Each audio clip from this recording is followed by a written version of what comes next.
Næstu líka upp Jón Pétur Símsen, aðstoðarskólastjóri Réttarholtsskóla. Hann var svo dásamlegur að stökkva í stuttum fyrirvara vegna forfalla. Erindi hans ber yfirskriftina Kveikjum, neistann fyrir skólasamfélagið. Gjörðu svo vel Pétur.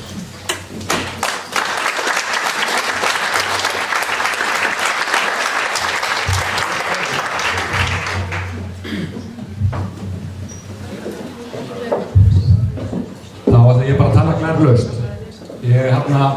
Ég sendi glærurnar í svona tæktina að stríða okkur. Ég Jón Pétur og aðstoðarskólastjóri Réttarholtsskóla. Ég vil bara fyrir að fyrsta takk fyrir að bjóða mér að stökkva inni með smá spjall verkefnið og ráðherra, bæjarstjóri, skólastjórnendur og en helst þið öll sem að vinna með börnum. Það þið sem ég vil bara bjóða mest velkomin hingað og þar Kári að sjálfsögðu, hann að vinna bókasafn og Drífa þöll sem með mér í Kveikjum. Þetta fólk sem að vinna með börnum skiptir bara öllu máli. Fólki sem að vinna með ungviðinu í Eyjum og út allt land, þetta fólki sem að vinna mikilvægt störfum. Þannig að bara takk fyrir að vera í dag öll. Og áður ég held lengra, ég kann að hljóma þoklumæltur, en það að því að ég að fara í tannimplant Þannig að ég var fyrir slysi fyrir 7 árum á rjúpnavöðum og núna eftir viku ég komið með tönn, þannig að það aðeins erfitt að tala. En þannig ég fer nú í fótspor Hermundar og verði aðeins óhefbundinn. Þá vil ég biðja alla þetta aðeins erfið að tala að samt þeir sem í góðu formi að þeir geti gert þetta sem ég ætla að biðja ykkur að gera núna. Ég hef gert þetta áður í Eyjum. Það að ekki byrja samt strax. Þetta svo ákveðin svona kennarataktík. Þið verða að hlusta á fyrirvæðinu áður þið byrja. Það að standa upp 5 sinnum og setja þessu stólinn ykkar án þess að nota hendurnar. Og þá vil ég bara biðja ykkur að gera þannig. Gjörðu, standa upp og setjast þau án þess að nota hendurnar. 5 sinnum. Setjast á stólinn. Þeir sem geta þetta án þess að vera móður á máslandi í góðu formi. Þannig að þið getið, núna eru þið búin að gleðjast yfir því að vera í góðu formi og líka að fá smá endorfín-kick í höfuðið. Verkefnið í Eyjum, Kveikjum neistann, gríðarlega mikilvægt og gott verkefni. Það þannig háttað eins og hefur komið fram annar oft talað að það byggir svolítið á því að tryggja grunnin. Að grunnur sé lagður og ekki haldið áfram fyrir en það búið að tryggja það að krakkarnir hefur náð því sem á undan kennt. Og þetta stundum þetta ekki gert í skólum að ég finn það sérstaklega að ég mest með unglinga. Ég var reynda skólastjóri í fyrra í meðalskóla sem 1. til 7. bekkur og þar sá ég svona áþekka vinnu ákveðnu leyti en bara ítreka það að það skiptir svo miklu máli að tryggja þetta grunn.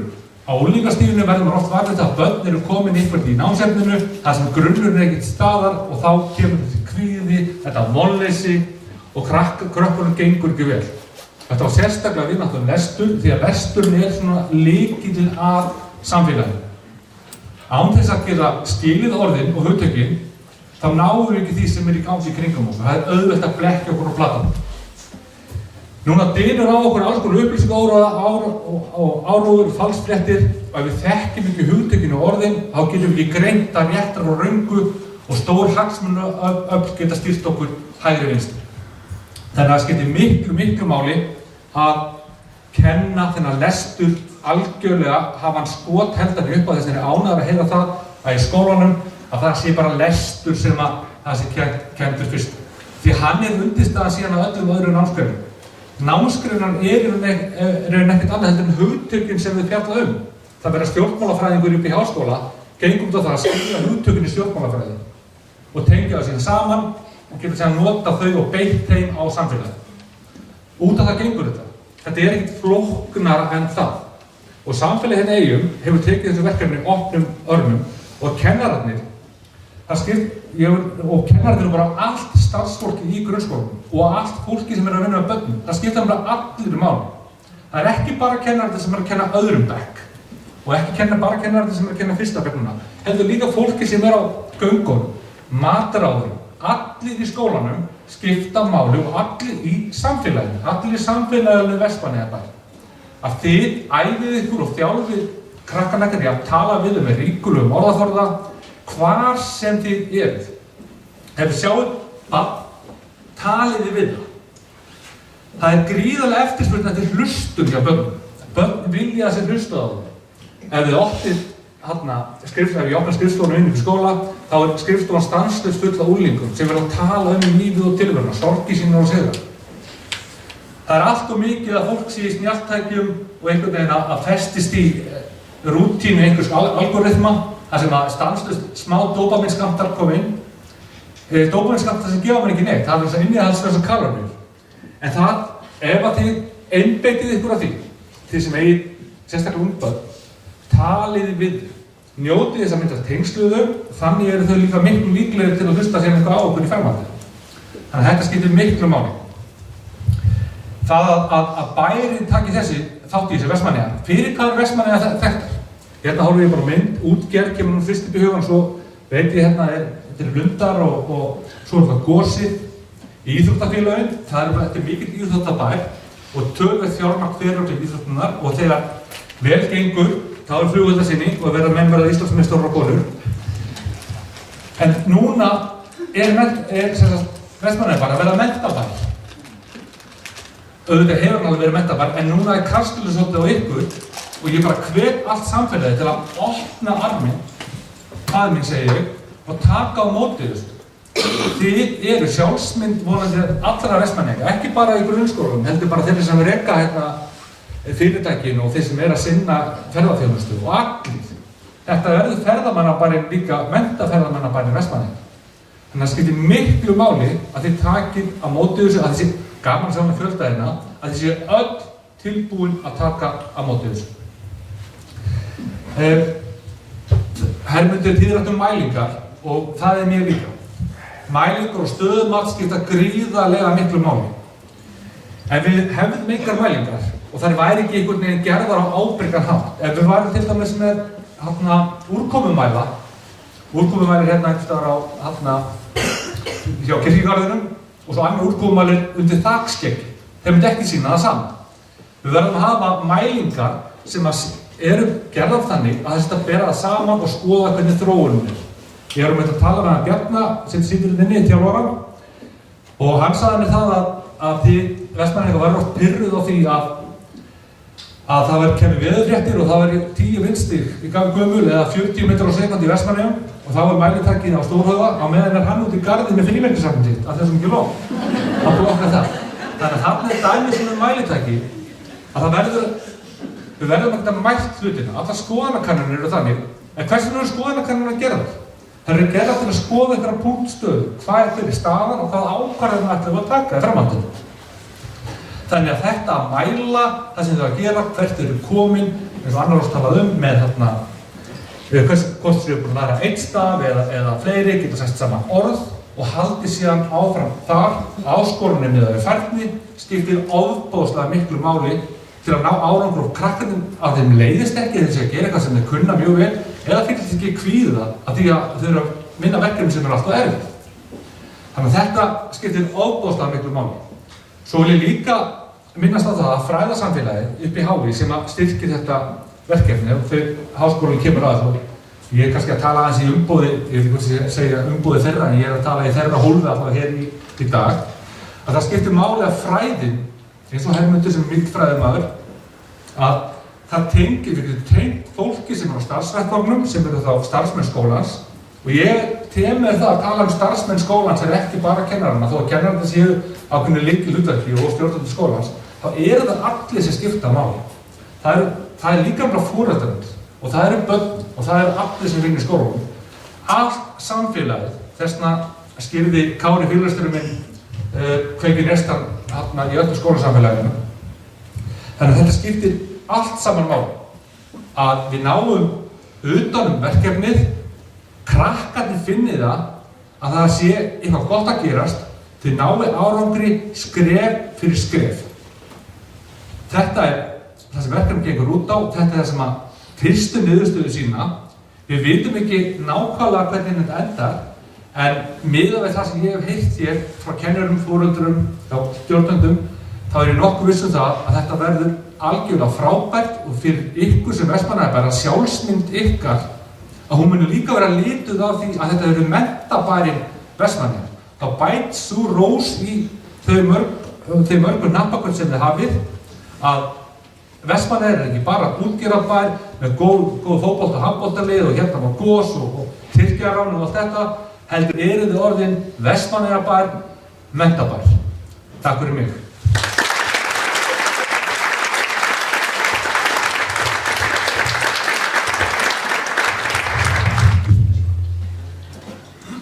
Takk fyrir þetta, Jón Pétur.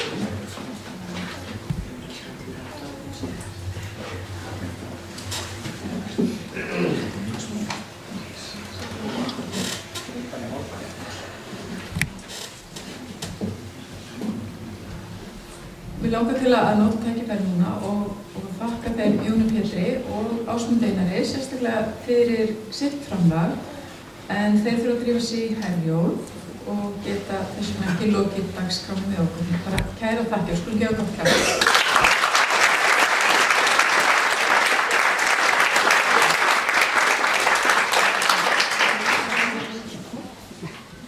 Ég getur verið aðeins lengur. Já, við lærum. Ég sem að fresta bátt. Já. Sorry. Næst býðum við á svöfuþáttkennslu, grunnskólakennara og verkefnastjóra við Menntun Hugafar, Rannsóknasetur Háskóla Íslands. Hún flytur erindi með langanafnið Reynsla eftir áratuga kennslu, hvers getum við vænst á 10 ára vegferð verkefnisins. Gjörðu svo vel svara.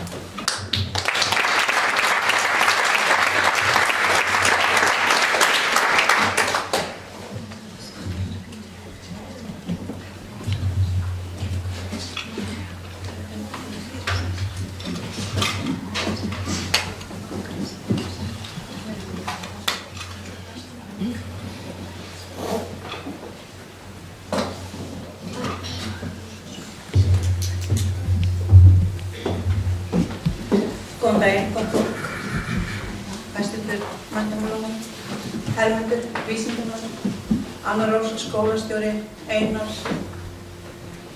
og Óskar, kennarar í grunnskólanum í Vestmannaeyjum. Takk fyrir áræðina, takk fyrir gróskuhugafarið og takk fyrir að vera til og takk fyrir að við erum öll að stefna á sama marki, við erum að hugsa börnin okkar. Fyrst og fremst, við erum að efla mannauð. Mér langar að minnast hér að í Vestmannaeyjum gróskuhugafar mikið að mínu mati og hér erum við með eina fremstu námsgagnastofnun á Íslandi. Það er Facebook síðan út fyrir bókina og hérna það eru 2 konur sem að standa vaktina nótt sem 19 dag, Snjólaug Árnadóttir og Unnur, og bara þakka þeim fyrir og benda þeim sem eru að hlusta á þessa síðu. Nú, hvers getum við vænst á 10 ára ferli verkefnisins? Ég fann það skemmtilega hlutverk í dag að líta aðeins fram á við, sem er einstaklega skemmtilega. Nú, Kveikjum neistann má líkja við trjáplöntu. Ræturnar eru vísindin og stofninn á mikilvægar kenningar. Fyrsta greinin er sprottið, hún er hér í Vestmannaeyjum. Þar sem hún vex og dafnar í frjóum jarðvegi sérfræðinga. Greinin er alsett litlum, litríkum laufblöðum, ekkert er eins og öll fá þau að þroskast og verða tilbúin þegar vindurinn feykir þeim á nýjan áfangastað. Við getum vænst þess að greinarnir verði fleiri, sveitarfélögin verði fleiri eftir þessi líður á verkefni, umfjöllunin eykst og vísindagreinar verða til með tölulegum niðurstöðum. Ávinningur fyrir börnin hér í Vestmannaeyjum.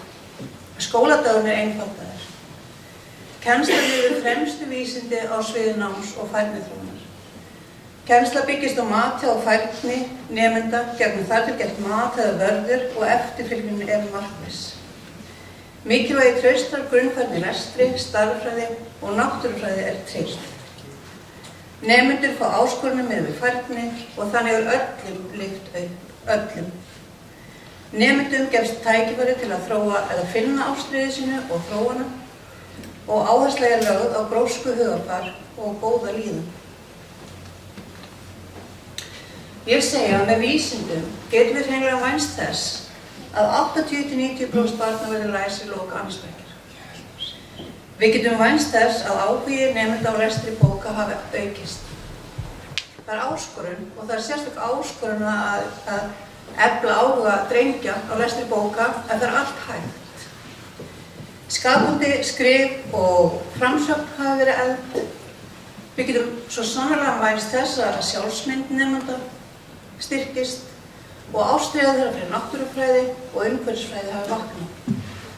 Og við getum líka vænst þess að hreyfifærni, hreysti og einbeiting nemenda hafi tekið framfyrir. Og ávinningur fyrir íslenskt menntakerfi í gegnum þessi 10 ár. Þetta er stærsta menntarannsókn íslenska sem hefur verið gerð. Við munum birta niðurstöður jafn áðum og þær berast og við rýnum í þær og ég er alveg sannfærð þar að þær munu skapa umræður innan fræðasamfélagsins. Og þær geta leitt til betri aðgerða og gert skólastarf betra, árangur betri og líðan betri, líðan allra, nemenda, kennara, foreldra og samfélags í heild. Ráðamenn og skólasamfélagi kynnast fremstu vísindamönnum á sviði náms- og tækniþróunar og þeim kenningum sem byggja brú milli vísinda og aðgerða. Og við getum líka, ég segi ávinningur fyrir íslenskt menntakerfi, að betri lestrargeta styrkir lýðræði og eykur líkur á meiri lífsgæðum. Það að verkefni skilir fleiri læsum, jafnar stöðu barna eftir 10 ára grunnskólanum. Breytt skipulag skóladagsins hjá yngri nemendum og áhersla á grunnfærni í lestri og stærðfræði getur orðið leiðarljós í skipulagningu skólastarfs. Þjálfunartímar í stundatöflu auðvelda kennurum að gefa áskorunum yfir færni sem er nauðsynleg til að lyfta öllum börnum. Þeim gengur betur og þeim líður betur. Ný mælitæki og vörður sem meta stöðu og framfæri nemenda og hjálpa til að skipuleggja framhald og áherslu í námi. Við alla til vitundar mikilvægi þess að gera vel við öll börn í öllum skólum landsins. Mikilvægi þess að útskrifa þau bein í baki, full sjálfstraust fyrir lok grunnskóla með færni sem gefur þeim tækifæri til að takast á allar þær áskoranir sem bíða þeirra. Við getum vænst þess í gegnum þetta verkefni að þróun íslenskra menntarannsókna verði efld til muna. Að erlendi vísindamenn og fræðimenn haldi áfram að heimsækja Ísland. Að málþing verði haldið 2 sinnum á ári í gegnum rannsóknarsetrið og þar sem leitast við að kynna fremstu vísindi á sviði náms- og færniþróunar.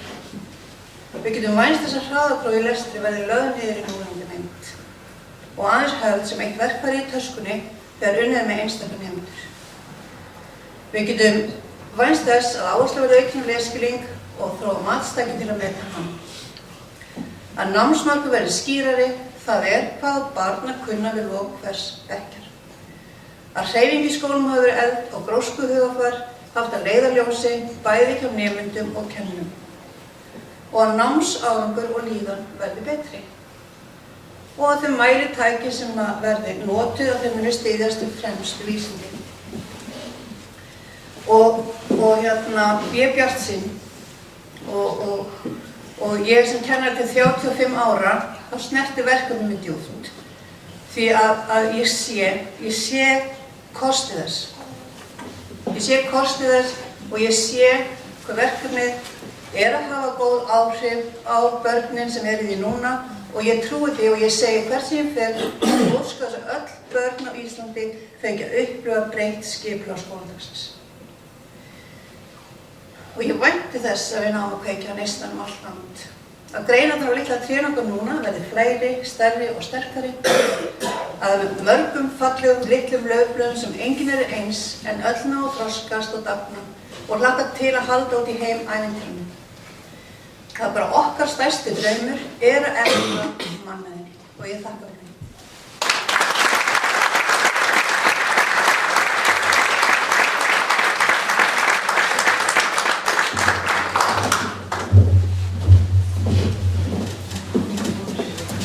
Takk í Svavar. Það er engin alvöru ráðstefna eða málþing ef ekki erindi á útlensku eða hvað. Hingað kominn einn helsti læsisérfræðingur heims. Við bjóðum velkominn Helgi Littinen, prófessor emeritus og fulltrúa UNESCO í læsisfræði á heimsvísu. Hann flytur erindisnafnið Breaking the Reading Code, Reading Comprehension and Reading Skills.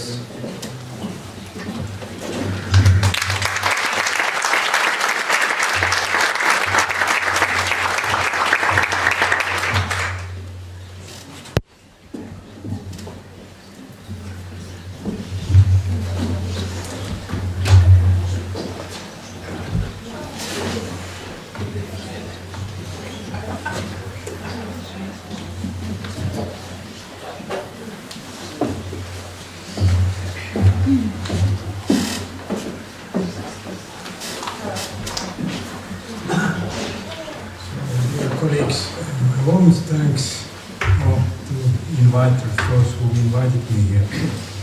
I'm very happy to have this excellent experience I have had by having a view of the country and many things which I have been able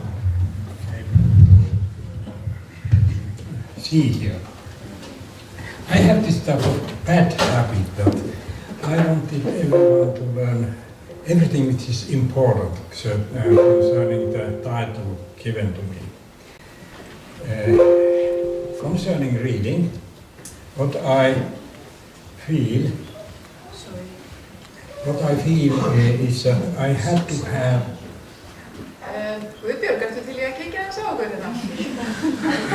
I had to have 24 hours to explain what we need to know about it. Aggie, they're just going to fix some problem and then I suppose they can do it. So the typical lesson I give is doing in different teacher training units in different universities is 24 hours. And this 24 hours gives a basic understanding of everything concerning reading. But in this presentation I have been given 20 minutes. So I try to summarize the most important issues which are actual, which are just now to be known. So we have been studying this tens of years. We have followed children from birth to adulthood, know everything concerning children who have had reading problems, who have born to a family where the parent is dyslexic. Half of those children who are born to such a family end up to facing difficulties in learning. But I must say already now, all of them can be helped. Everyone can learn to read, but one has to follow the guidelines I'm ready to give you. Just now, we are in big problems in many countries that PISA results are falling down. The most big fall affects boys who are not reading anymore. They use computer games, they are not interested in reading anymore. And this is really a challenging thing. How to make them interested to read? Because reading is the only way to learn. And reading enough is making one comprehend what is of course, the core of all reading. One has to understand what is coming from the text. And this is surprising that we invest most of our money for basic reading skill, which is not used, it's not helpful to almost anything. But it must be available before one can start reading and reaching the goal of reading. So, when we have used this game which we had to develop in the follow-up study, when people started asking me, so what? When we said that we know who need help. So we had to have a solution how to help them. Today we have no dyslexic individuals. It's very difficult to find any in Finland because all have used Ekapeli, which is the same as Graphogen outside Finland. This instructs reading if it is used in an appropriate way. The problem is that it has not been used in the way we are guiding, so sometimes it's not leading to goal. One has to start it preventively. So when we speak about reading, we are just connecting spoken and written units together. Simple learning task. How each letter or letter sequence is, how it is sounded out. And this gives you the basic reading skill. If you follow the American literature or English speakers research, we get very strange idea about reading. It's very different here, where the transparency is deeper. So we have much easier time to learn to read. Half of Finnish kids learn to read before they have had any, before teacher has had any effect to them. So it must be very easy if they can invent how to read without teaching. But even this is so easy, and it is easy also for like African kids, they don't learn. And this is because they have nothing to read. They are not open to be able to read something which is interesting so that they could learn. They have no books, but school books for teaching, for reading, and the teachers have learned to read English. So they teach ABCD, although they have to teach ABCD. So this means that the total failure in Africa today. But those who have used Kveikjum, if the teacher is also using the Kveikjum, then they learn, and this is quite enough. We have documented this comprehension game, which is the second tool which we have now ready, that it helps those illiterate rural African people who have absolutely no idea about reading. They can learn within not too many weeks to be full comprehenders of the language, of their own language. And a little bit more is needed for English. The preventive approach is the absolutely only way to teach those children who are facing dyslexia due to genetic reasons. And you know, we have a number of kids who have such familial background, which means that they have genetic background, and to be able to drill them, to be able to differentiate sounds of the letters requires some training, and this can be done using the game. Only the game can do it. I don't believe that severe dyslexia can be treated by human teacher, because the faces are moving to such a setup that the child feels that this teacher is angry, and this stops everything.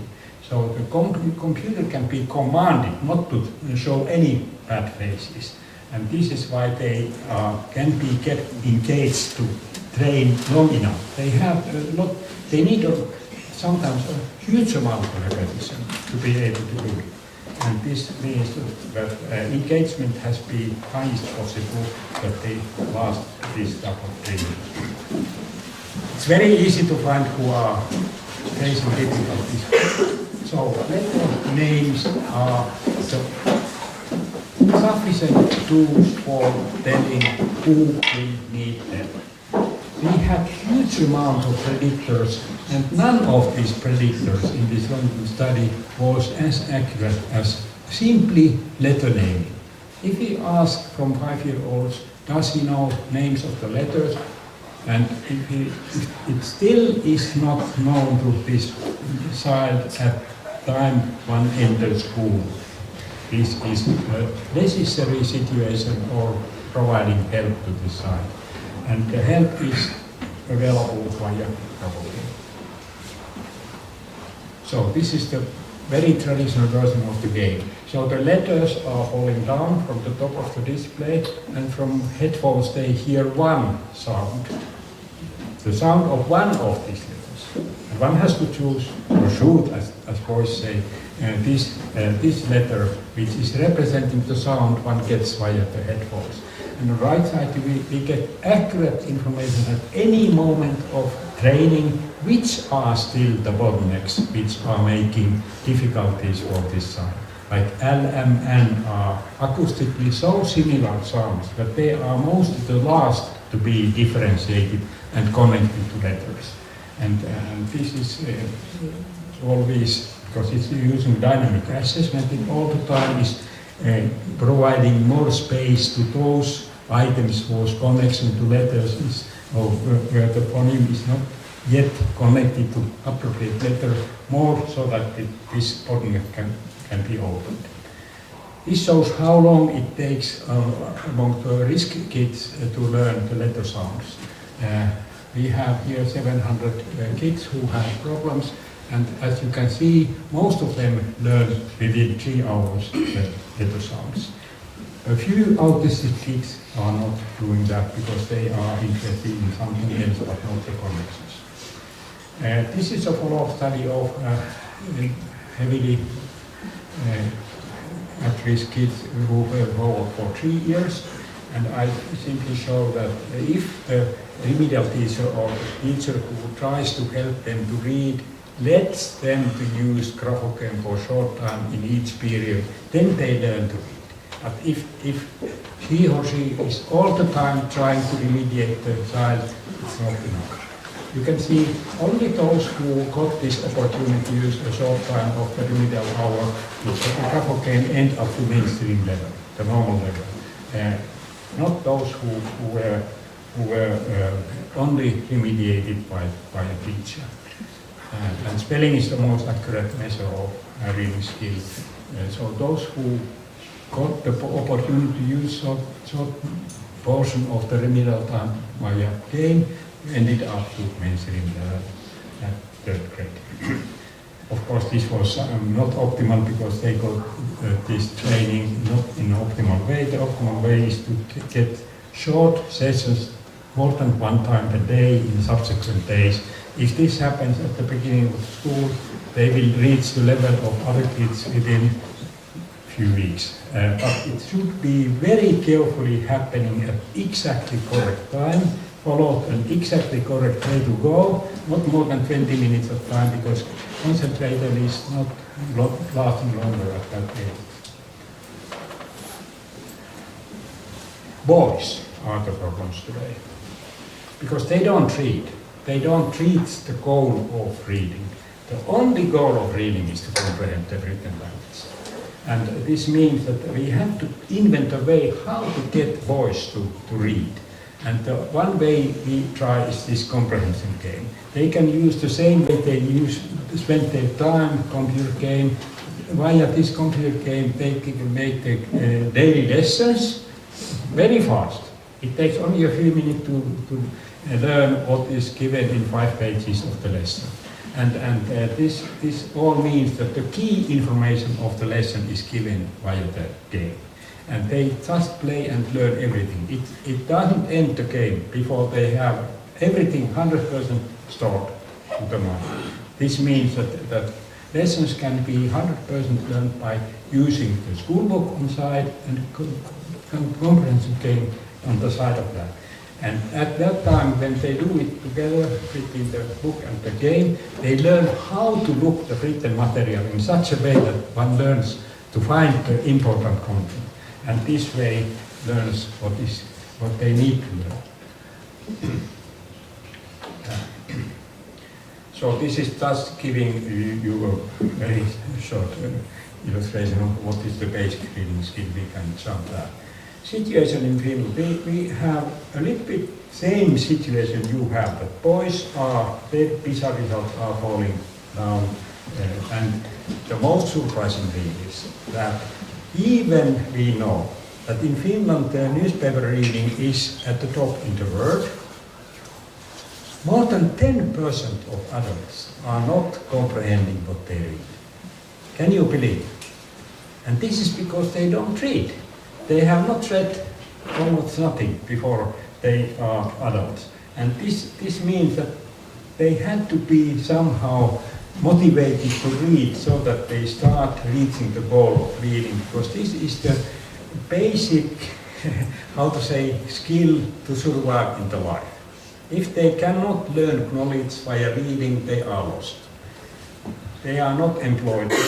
They face all kinds of problems without this type of very basic skill everyone had to have. So, especially in rural area where they don't have libraries, nothing to read, no money for buying books for kids, and no interest of parents to teach or help children to read, and seeing that also parents read and so on, this is a big problem. This is why they need the game there, comprehension game. And this shows the only thing, absolutely only thing Finnish education system could not solve. So this is the main result of this 30-year-long follow-up study from birth to adulthood, where we see that the education system was unable to help. PISA results.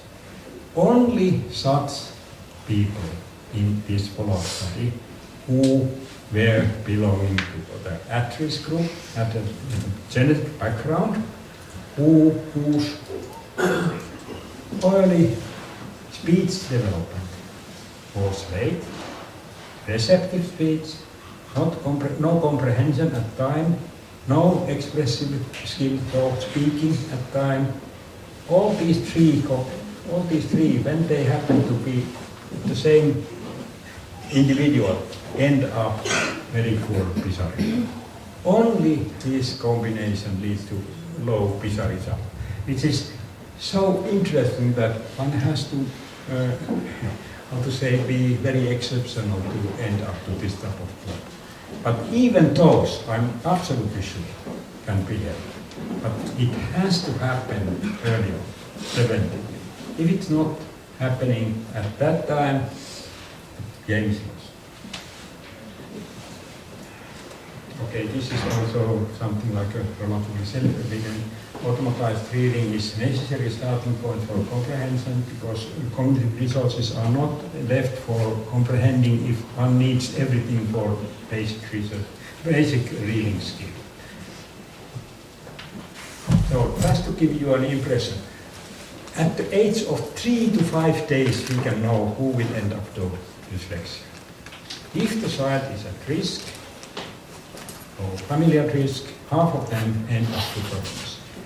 From those two halves, we looked those who ended up to facing problems, compared them to not ending to the problems. Looked back the data we collect at age 3 to 5 days, and you can see this sound differentiation was not possible. The brain was not able to differentiate pitch change from 1000 to 1100 hertz at this age. But all those who ended up good readers showed very clear deflection, this sort of mismatch negativity, which shows the brain is able to differentiate these sounds. And this means that in principle it can be done very early. This is of course only academic, but it shows that the problem is not speech sound specific, it's specific to sound in general. So auditory insensitivity is the reason of dyslexia. Comprehension game is needed, and this is something which had to be including also something today very important, critical reading. One has to become critical reader, because nowadays almost half of the information we see from written source is not true. We have to learn from early on to be very careful what we accept as truth or not. And this game is based on judgments which has to be made in every step in this game. They have to differentiate what is true and what is just belief which is not correct. It is drilling it all the time in this game. So learning to comprehend, learning to be critical, and getting lessons learned fast. Also teaching teachers to do this content which is appropriate for this purpose. So this is summarizing everything, but please, you most likely have not been able to follow this. No one has been able to follow this, but you can have this whole presentation from the address I give you after a few seconds. It will be there already now. When you go back home, you need maybe 1 hour, maybe 2-3 hours to really understand everything what was in this presentation. But this is not enough. You need 24 hours. So later on you might get it, or I can send you this 24-hour lecture, but it's not quite enough if you get it from slides. You have to listen how I explain a little bit of that. So this is like a summary. You can start from summary. If you believe that you understand this summary, it's enough. But if you need some more information, you go back and look at these other slides. Okay, this just you read this. I have already spent probably 20 minutes. I have got. So this is the summary here, which summarizes once again everything which was said above. And now, this is the most important slide. The last line in this page is most important. The second line. Comprehensiongame.info. You go to this page, you get everything. This presentation fully, and you also can try the game. We don't have time to try, but you can try without registration. And what is important there? Let's go first to look at the guidelines, how this game works. There are something like uses of the game or something like this type of English content for the game, which shows how the game is working by learning it while you're using the game. Everything is in the game. All you can learn from this page is based on using the game. The content can be very effectively learned while you're using the game. And you can find from climate change and many important things, also English content. We have all Finnish second grade books there, but you cannot read Finnish, so I don't hope you start reading those or using the game for learning the second grade books of Finland, but please look some of the English content so that you understand fully what is there. For example, you could look the Factfulness book. It's very much for adults, telling that the world is in a much better shape, we believe. Like Nobel Prize winners do not know how the world is laying today. When we compare how well the Nobel Prize winners know about the world, they know less than apes, or the same as apes, meaning random number. Okay, I hope this is enough. I have apparently spent more time. Those plans to be given to me. Thank you very much.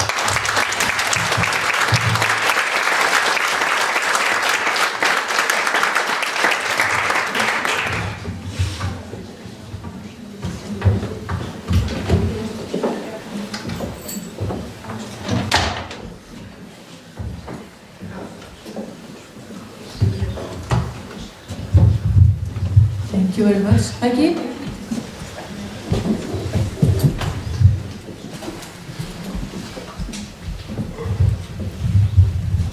Ef á einhver brenna einhverjar spurningar sem ég veist ekki þá þetta tíminn. Spurningar... Takk mikrofónu.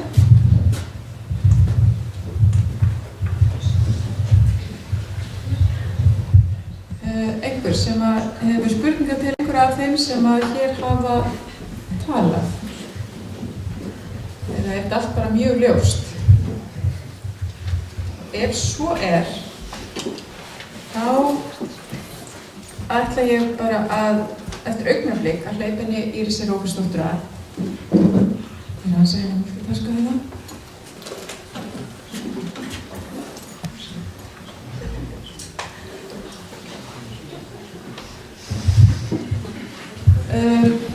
Mig langar áður áður en ég hleypi yfirlýsingar upp að koma nokkrum atriðum á framfæri sem ég vil beða fyrir.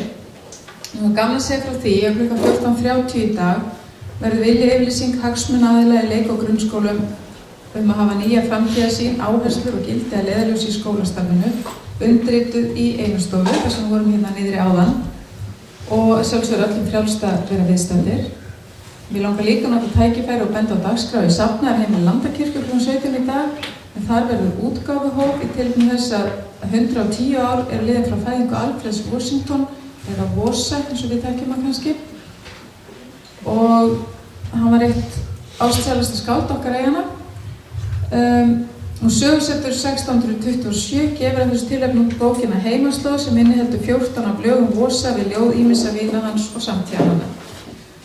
Þá vil ég ennfremur minna á dagskrá í Safnahúsinu á morgun.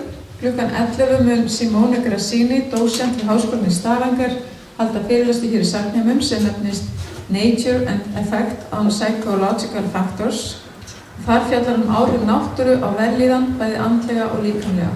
Það tengist að sjálfsög því sem við erum búin að vera að læra hér og hlusta á í dag. Nú, við verðum með spennandi dagskrá á bókasafninu á morgun. Á heilatímanum verður átak safnsins í litamerkingu barnabóka til eflinga lesturskinn, auk þess sem nokkra persónur úr ávaxtakörfunni bregða á leik klukkan 12. Þá held ég sé ekki eftir neinu að bíða. Og við... Má ég spyrja eina spurningar? Já, gjör svo vel. Góðan daginn, ég heiti Sif og er safnstjóri skólasafns í Kveikjum í Hafnarfirði. Mér langar að spyrja í sambandi við aðkomu skólasafnanna, bókasafnanna hérna í skólunum. Þegar þú búin að heyra frá almenningssafninu, hvernig eru skólasafnanna að taka það? Mjög góð spurning, takk fyrir. Ég veit ekki hvort allir heyrðu spurninguna, en spurtur aðkomu skólasafna að verkefninu. Kári, vilt þú svara eða annars? Gjör svo vel. Við erum náttúrulega með 2 skólasöfn, eitt í Hamraskóla og eitt í Barnaskóla. Þau eru náttúrulega bara hluti af verkefninu eins og allur skólinn. Og nemendur náttúrulega nota söfnin þar heilmikið. Þó eins og Kári talar þó við séum að vísa nemendum hingað, þá erum við samt með mjög góð söfn í báðum skólum. Svolítið fyrir nokkrum árum síðan myndum við einblína á að vera meira með yndislesturssöfn heldur en kannski fræðibækur. En það má alveg geta þess að til dæmis bókasafnið í Barnaskólanum, þess að safnverðinu þar og ásamt einu kennara eru að vinna þróunarverkefni núna sem er kallað bókviti, sem er app sem á að hjálpa nemendum og öðrum bara sem vilja nota að finna bækur við hæfi. Þannig að það er mjög spennandi verkefni sem vonandi verður hægt að kynna fljótlega fyrir fleirum. Þannig að, jú, söfnin eru bara að taka virkan þátt í þessu hjá okkur.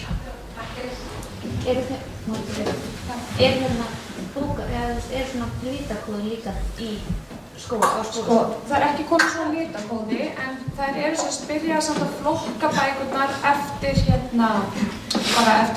bara í flokka, eftir bara ævintýrabækur, unglingabækur og þú veist, ég held að séu komna með, hvað voru það, 30 flokka eftir áhugasviðum Já. eftir áhugasvið. Þannig að það eru byrjar að flokka þetta svona þannig að inn í appinu getur þú farið bara inn í hvert flokk og fundið þá bækur eftir áhugasviðið þar.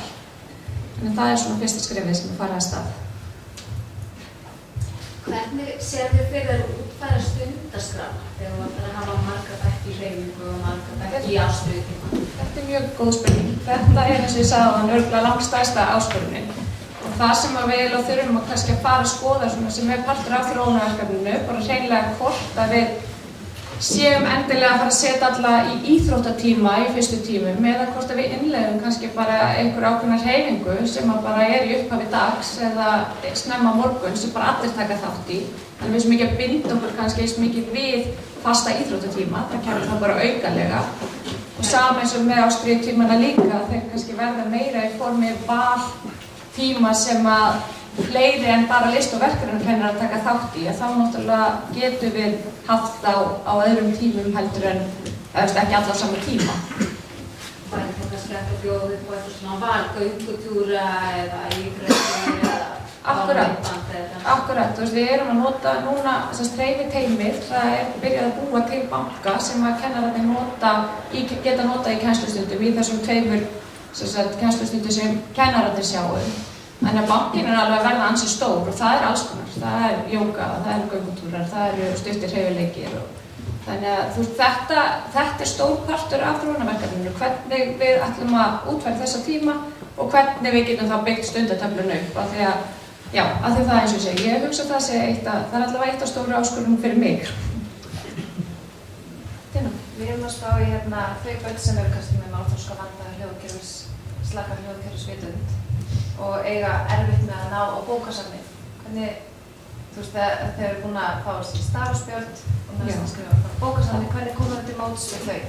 Það þarf náttúrulega bara einstaklingsmiða námið af þeim og þess vegna erum við með læsisteymið og þessa lestrasérfræðinga í skólanum sem geta þá bara hjálpað okkur og hjálpað kennarunum að passa upp á þessu alltaf að fá efni við hæfi. Þó þau getum kannski ekki farið beint á bókasafnið að ná sér í bók, geta þau kannski farið á bókasafnið að ná sér í eitthvað annað þar fyrir það er svolítið spennandi að komast á bókasafnið. Já, það maður að spá í að þau upplifa ekki líkast Nei, alveg alls ekki.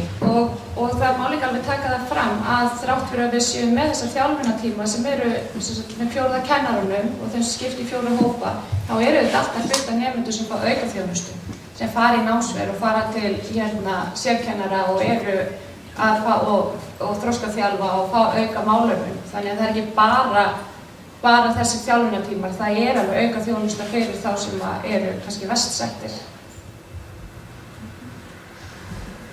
Góðan daginn. Góðan daginn. Bóas og við erum hjá Karlastöfnunni. Já. Ég veit ekki alveg hvert ykkar ég ætla að spyrja, en af því að það hefur verið svo mikið í umræðinni þetta niðurbrot sem að börn hafa upplifað með lesvinjuprófi. Já. Ég velti til mig með svona lesskilningspróf sem ég átt á ekki alveg búið að þróa. Hvernig hann komið veg fyrir að barn upplifi niðurbrot undir þeim aðstæðum?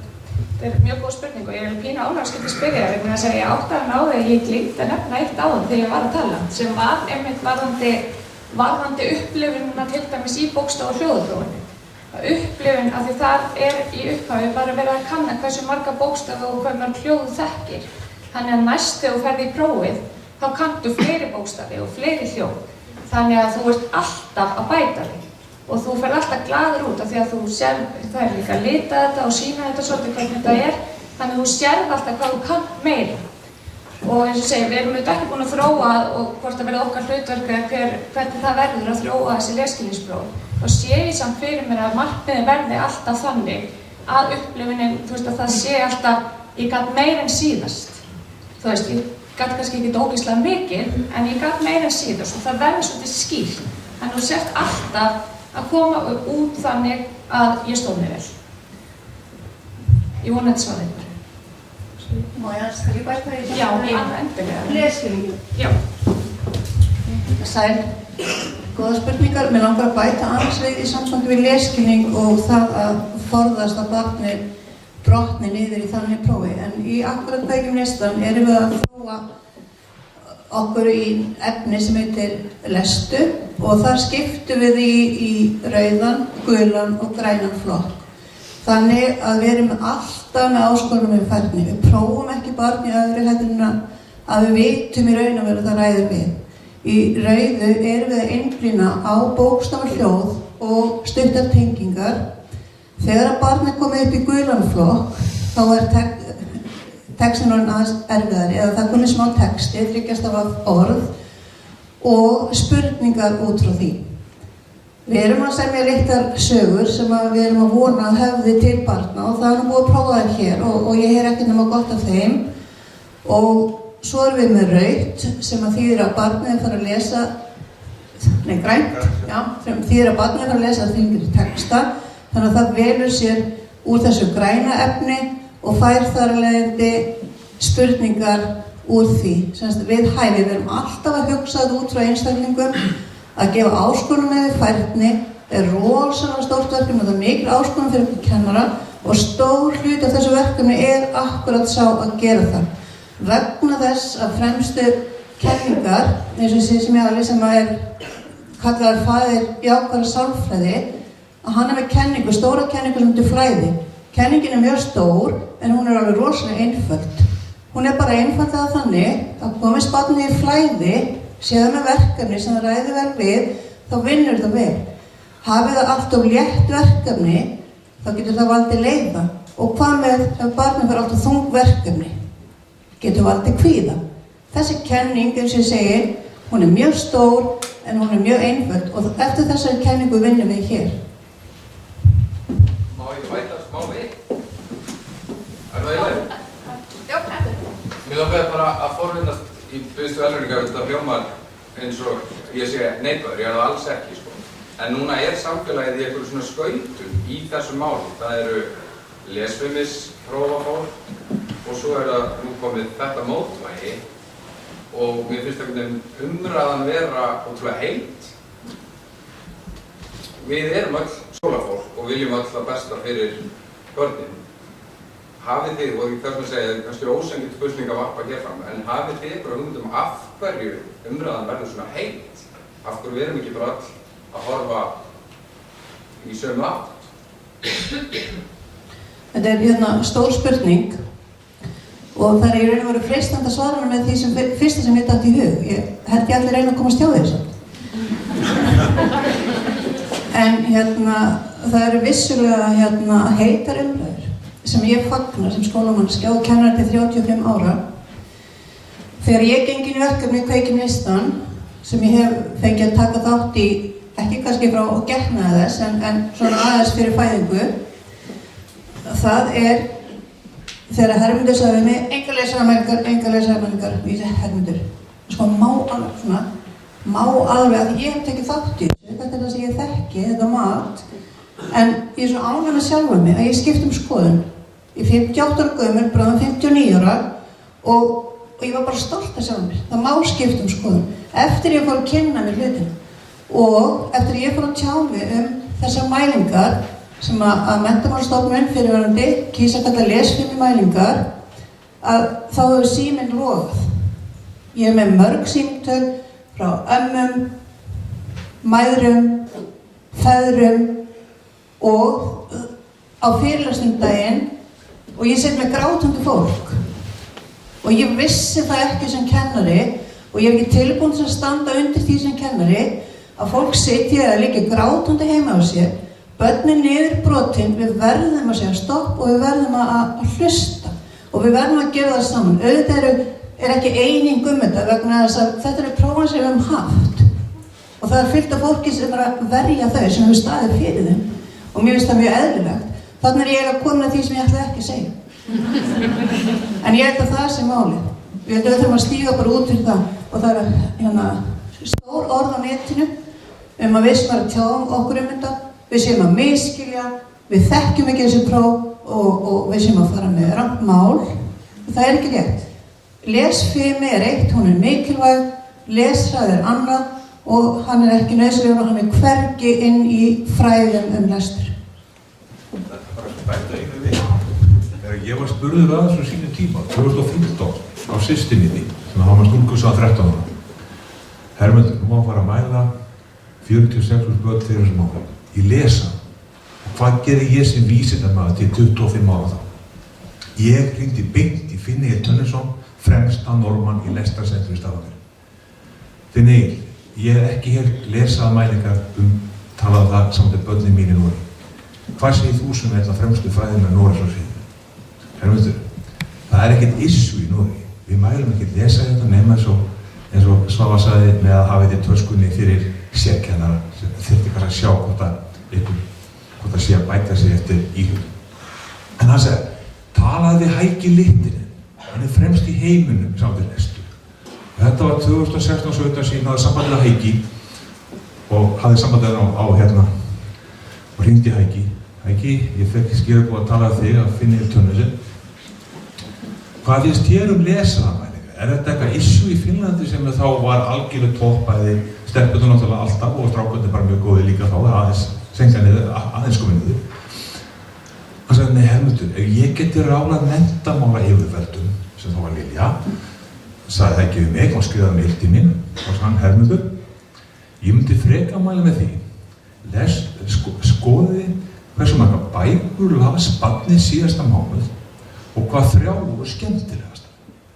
Því að þá erum við að vinna með þjálfunni, eins og Hækki sagði, þú verður ekkert góður í lestri nema að lesa. Annað atriði, við erum bara að fá Hækki nú að sem styður þetta sem við erum að tala um.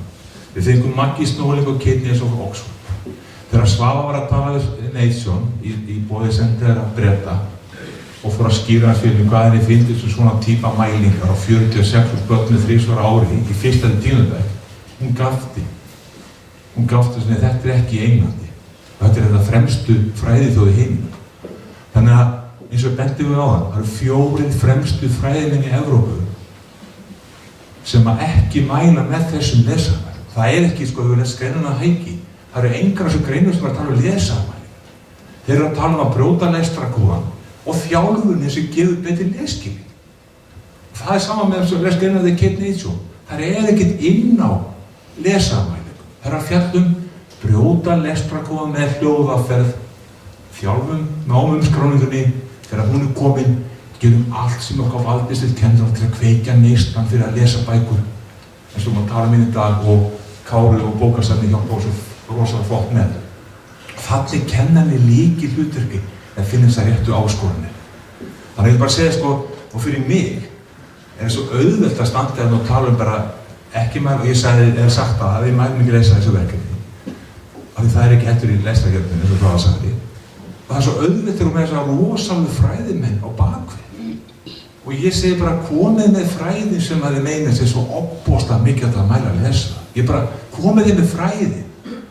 Við erum að gera þetta okkar átt í Vestmannaeyjum og erum bara gengur vel og krakkarnir ánægðir og líður vel. Og ég er bara svo ánægð með það. Ég segi bara, komið með fræði, sýnum þess að gera. Ég er bara að sjá þetta allt, því að beina að skoða þetta af einum menntamálum hérna áður. Því að segja nöfn, en þá menntamál sem vildi efla lestur. Hann bara nefndi, þú getur skoða þetta fyrir mig. Ég er búinn að skoða þetta allt og veit allt um þetta. Þannig að ef þú vildi vita það, þá getur sendið e-mail um það. Það kemur ekki bara einn, það koma fleiri e-mail. Það var svo vitað því. Okay.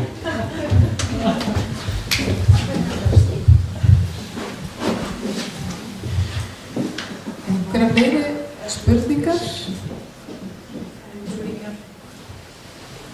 Þá ætla ég bara að hleypa Írisi Róbersdóttur að. Hún kemur hingað upp sem bæjarstjóri í Vestmannaeyjum en ég veit að hennar kennarahjarta er ekki minna en mitt. Gjörðu svo vel.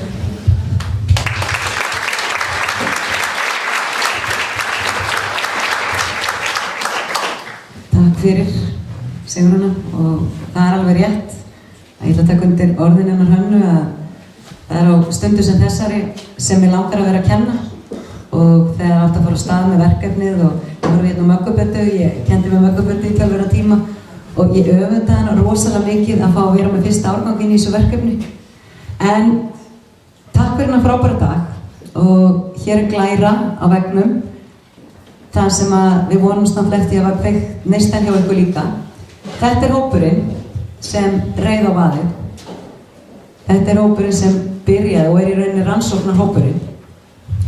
En mér langar aðeins, og ég ætla að fara eins og mér langar að fara inn í þetta frá hlutverki kennarans, þá ætla ég að gera það frá hlutverki sveitarstjórnarmannsins, konunnar og bæjarstjórans. Af því að það sem að mér þótti skorta að mörgu leyti þegar ég kem inn í mitt starf er það að það sé talað um skólamál. Skólamál eru það sem skiptir okkur öll máli.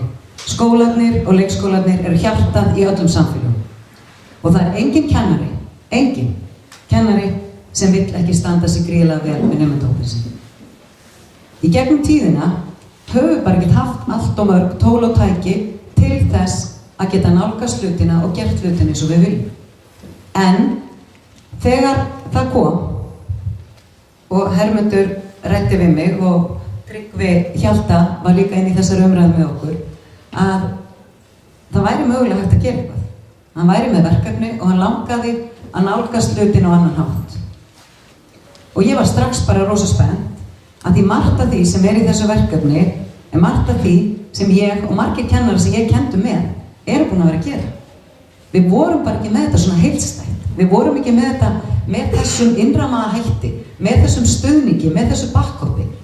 Og þar af leiðandi gátum við ekki sinnt eftirfylgninni með þeim hætti sem við getum gert hér. Og hún er gríðarlega mikilvæg.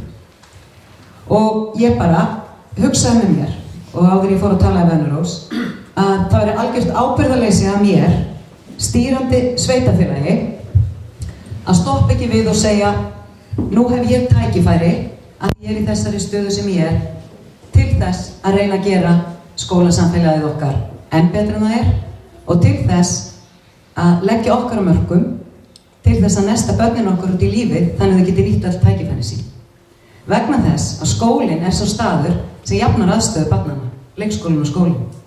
Það á ekki skipta máli hvernig bakgrunnurinn okkar það á ekki skipta máli hvað umhverfi við komum, við eigum öll að fá tækifæri til að blómstra. Og það var það sem greip mig í þessu verkefni og fagmennskan og vísindin, að það væri stuðningur við kennarana. Ég þekki það sem kennari þegar skólinn var að detta í það að vera svo jólatré, það voru svo mörg þróunarverkefni í gangi. Og við einhvern veginn náðum aldrei að klára að fylgja, öllum verkefnum eftir. Af því það svo annar og sagði áðan, það svo ótrúlega margt spennandi í gangi. Það svo gaman að grípa. En við þurfum fókus. Og þetta verkefni fókus, þetta verkefni eina þróunarverkefni á Íslandi sem kerfisbreyting. Og við erum eina sveitafélag á Íslandi sem að setja peninga í þróun, í skólastarfi. Við fórum líka inn í það fyrir 3 árum að setja á stað þróunarsjóð leik- og grunnskóla til þess að kennarar fá einhverja nokkra krónur fyrir alla aukavinnuna sem þeir vinna. Og meðal annars verkefnið sem að heitir út fyrir bókina, það var eitt af fyrstu verkefnunum sem fikk styrkja okkur. Kemur þeim á stað. Málið það skiptir bara máli að við, og þá ég að tala út frá við sem erum í stjórnmálunum, og meiri segja Silja báðum með við borðið áðan, hún satt líka í fræðsluráði á síðasta kjörtímabili, að það skiptir máli að við áttum okkur á því að því að tala útgjöld sveitafélagsins, kringum 50% fari í fræðslumál, ég tala þetta sem fjárfestingu sveitafélagsins, við erum að fjárfesta til framtíðar, þetta verkefni frábært og við höfum aldrei getað farið á stað með það, þó að Hermundur, hann hefur gríðalegt passjón. Ég var tilbúin að skoða það, en ég svara honum ekki fyrir ég var búin að tala við Önurós. Og Önurós sagði ég þarf að ræða við skólasamfélagið mitt. Og þessi 10 sveitafélög sem þú ert búin að ræða við, 3 af bæjarstjórunum hafa talað við mig, skólasamfélagið var ekki til. En það var líka því ákvörðunin kom héðan, ég vil fara í þetta. Kennararnir voru ekki spurðir, skólasamfélagið var ekki spurt. Hérna, ég er svo stolt af skólanum hérna, ég er svo stolt af kennarunum og foreldrunum. Við erum keppnis, eins og ráðherrann sagði hérna áðan, og við ætlum að vera, maður á ekki nátt efsta stig, en við ætlum samt að vera best í þessu. En það það bara, og ég sé alveg, það bara svona glampi í augunum og bara, mér finnst það svo geggjað, að því ég náttúrulega elska allt sem tengist skóla og ég byrja náttúrulega svolítið eftir að fara að tala svolítið starffræðina, því sem þekkjum við vitið af hverju. En ég veit hvað lesturinn mikilvægur. Og ég bara svo þakklátt að þú skyldir hafa talað við okkur og þakklátt fyrir það að við skildum hafa stigið þetta skref. Það að það verið pólitísku vilji í Vestmannaeyjum til þess að grípa inn í það sem við tölum að trufla alltaf þegar tala vanda drengja. Það bara engin vandi hjá drengjum. Umhverfið vandamálið. Börnin eru aldrei vandamál. Okkur ber skylda til þess að taka höndum saman og það þetta samfélag gert. Við ætlum að láta þetta verkefni ganga. Það verður fullt af áskorunum, það verður fullt sem við rekum okkur á, en bara stemmingin sem hérna og hugsunin og það bara hvernig allir eru bara, eins og Silja var hérna áðan, fólk var alveg svona aðeins hikandi, en að vera á þeim stað að, maður er bara með kassan fram, ég hitti litla vini mína sem eru í öðrum bekk og þeir eru svona, þeir eru geggja góður í skóla og það er ógeðslega gaman og ég er ofga góður í lestri og ég veit að einn af þeim var varla stautandi hann var svo stoltur af sjálfum sér og þetta líka stórt hlutverk sem skólinn hefur vegna þess að þetta vinnan hjá börnunum okkar og þetta ekki svo við, þau get ekki hætt í vinnunni hún leiðilega þau eru að í 10 ár og við erum meiri sem er börnin í 14 ár í okkar höndum að lána ekki vegna þess að nánast öll börn væri í leikskóla líka við eigum að geta gert miklu betur og þetta fyrsta skrefið í því og ég geggja stoltur bæjarstjóri í þessu sveitafélagi við erum með frábært fólk geggjaðan skóla hérna og frábært foreldra samfélag. Þetta er ekkert dropp. Takk fyrir þetta.